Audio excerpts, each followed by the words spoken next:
Okay, so here we go. We are on study goal number 25 in assignment 8.3, which says outline the history of social and environmental problems that arose as more and more dams were built on the Colorado River, blah, blah, blah. I have kind of a lot to tell you about this. I used to show a whole movie. Assignment 8.4 was a 1-hour film that expanded this timeline into a 1-hour video that I think is actually pretty interesting, and maybe someday you can see it. Today, there are about 30 million people who depend on the Colorado River. It is America's siltiest river, America's warmest river. It's one of the longest on Earth, more than 100 miles. It was the first river to be completely controlled on the planet of the Earth. The first one, anyway, to be controlled entirely. And there are 10 major cities which depend entirely on the Colorado River for their water and electricity. Interestingly, in the mid-1800s, that was one of the last no man's land on the map. You may have heard of the Lewis and Clark expedition, maybe Oregon Trail, 1803 to 1806 or something. The Gold Rush, 1840. But nobody actually mapped the entire Colorado River until 1869, when some crazy one-armed military veteran managed to lead the first scientific expedition. Of all the people that he started with, he was the only guy who finished. All the rest of the crew either died or quit. So I think there was 18 people that started the mission and something like 23 that finished the mission, and the only guy that actually go from top to bottom was John Wesley Powell, a veteran of the Civil War with one arm. His conclusion after doing this was nobody should mess with this river. It's too gnarly, it's too wild.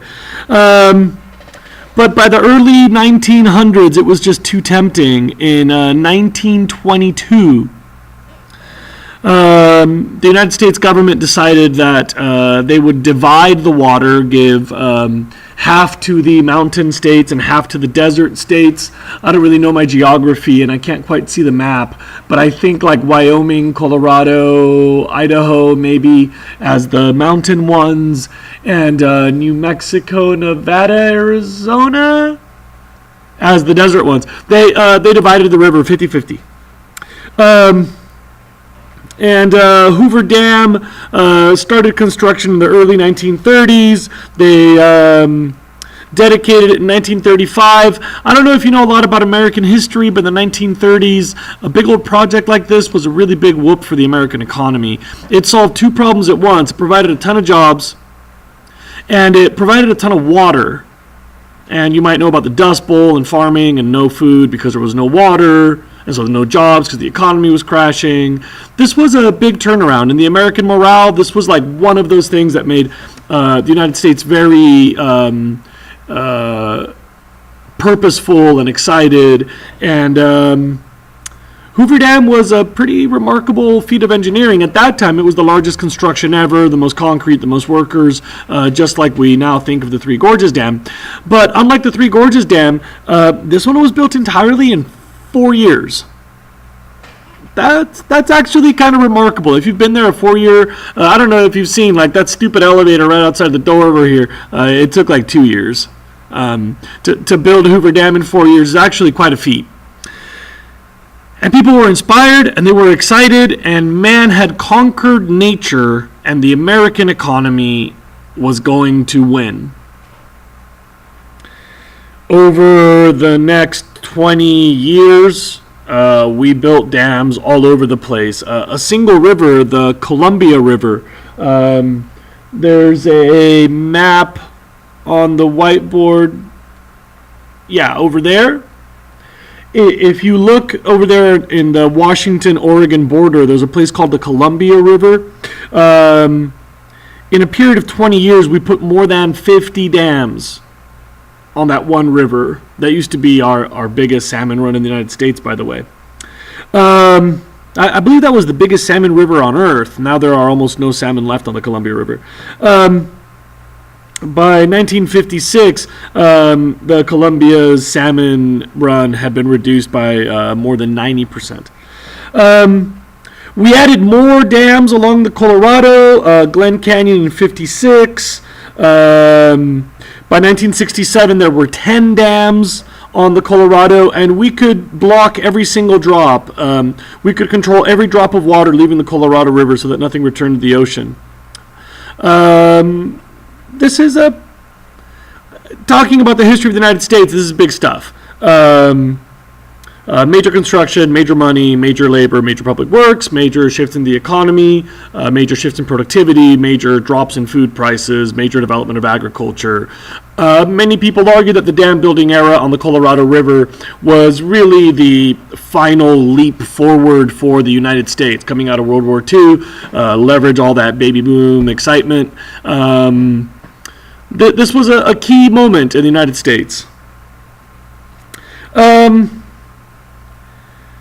By the 1960s, public consciousness was shifting. The Sierra Club was getting kind of bummed out, and in 1967, the Sierra Club successfully blocked 2 major dam projects on the Colorado River. They were going to bookend the Grand Canyon National Park, and it's considered to be a great success in environmental law that the Sierra Club was able to prevent the building of these 2 dams, which really sort of marked the end of dam building. When those 2 lost in the 1960s, the public started to notice, like, yeah, we like our rivers, yeah, we like nature, no, we're not that excited about the cheap electricity anymore, and really, by the late 1960s, the United States was over it. By the late 1970s, most modern Western nations were over it. By the 1990s, most of the emerging economies of the millennium, Brazil, Russia, India, China, the BRIC countries,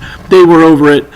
Today, the only places building dams are what you might consider the less developed nations trying to really modernize from pretty humble levels. I just heard a story on the radio the other day that Nicaragua, the poorest nation, the second poorest nation in the Americas, that they are currently considering a dam project.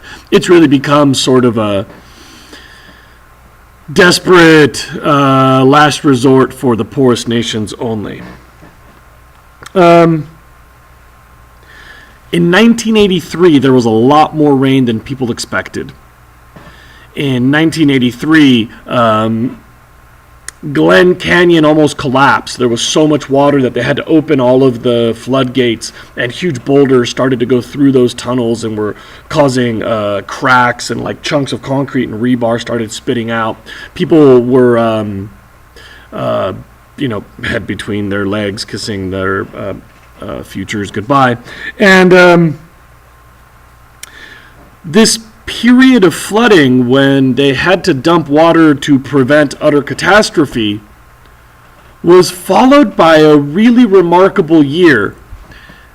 Dumping out that flood of water obviously released a lot of trapped sediment. And I think by now you might remember that list of study goals we had on the board over here about the problems of sediment transport and how dams block all the sediment and prevent the sediment from going down. So when Glen Canyon in 1983 had to dump all of that sediment, it really changed the river in remarkable and exciting and really pretty beautiful ways. The riverbanks and the sandbars came back, the riparian vegetation came back, the fish populations came back. You know, wet years are a big deal ecologically anyway, and especially in the American Southwest. But the Colorado River in particular, after 50 years of damming, was entirely different after a couple of months of flood volume water flows. This has kind of generated some renewed interest in what we're doing with our dams, and the Colorado really taught us a lot. letting that sediment fly, that was a beautiful thing. And I think we've already talked a lot about sediment. The one thing that I want to talk about is what happens when you change that much water volume. You may have heard me earlier. I said that 10 major dams, we can stop every drop of water from reaching the U.S.-Mexico border. If you could all please look at the map, which is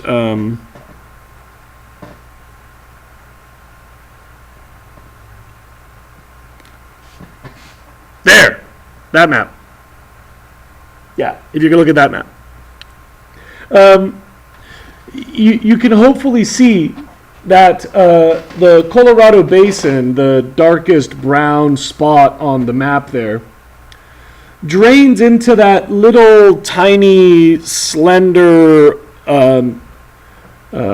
sea called the Sea of Cortez between the Gulf of California and mainland Mexico.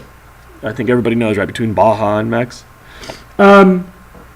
That body of water is really one of a kind. You may notice that is isolated from the open ocean by more than 1,000 miles. People who've been down to Baja, from Tijuana down to, what's it called? Cabo, is like more than 1,000 miles. So you might realize that the Sea of Cortez, surrounded by desert on both sides, is a really warm, very isolated, and pretty evaporated ocean. At the north of the Sea of Cortez, which is where the Colorado River dumps in, you've got some of the saltiest water in any of the world's oceans. You can imagine, right, as you go up the Sea of Cortez, there's a salinization gradient because there's more and more evaporation as you go closer to those deserts and further from the open currents of the ocean, right? So like the North Sea of Cortez is extra salty. And seasonally, that salinization is countered by a big surge of fresh water that comes out of the Colorado River, except when there isn't any more water coming out of the Colorado River, and the Sea of Cortez gets super, super saline. And so for a big part of the late 1900s, some of Mexico's richest fisheries, the Sea of Cortez is a pretty spectacular fishing area. Some of Mexico's most lucrative fisheries were in collapse because without the rejuvenating fresh water that historically had come down the Colorado River, the Sea of Cortez would seasonally salinate, and instead of getting freshwater balance, it would just get saltier, and then next year it gets saltier, and then next year it gets saltier, and the next year it would get saltier. The value of sediment in the bottom of the river and the balancing influence of those seasonal hits of fresh water have really forced some international conversation between Mexico and the U.S. Those dams are, first of all, not going to last very long. Second of all, they're problematic for many reasons, but internationally, we have had to renegotiate with Mexico how much water and when that water, plus how much sediment and when that sediment, to make sure that our actions on the Colorado River don't completely wreck the ecosystem and fisheries of the Sea of Cortez. I got to tell you all that the Colorado River is one of the world's most famous rivers. I hope you realize how unique that history is. The first major dam, the first one completely controlled, one of the most economically important in the history of the modern civilizations. This is a really big deal. The Colorado River is extremely famous, and these topics, even though they seem like I'm just kind of rambling because it's 9:55, they really are kind of critical, and I'd be surprised if they don't show up on an AP test. Okay, I will be back in a minute to go over study goals 26, 27, 28, quick transition, taking a break now.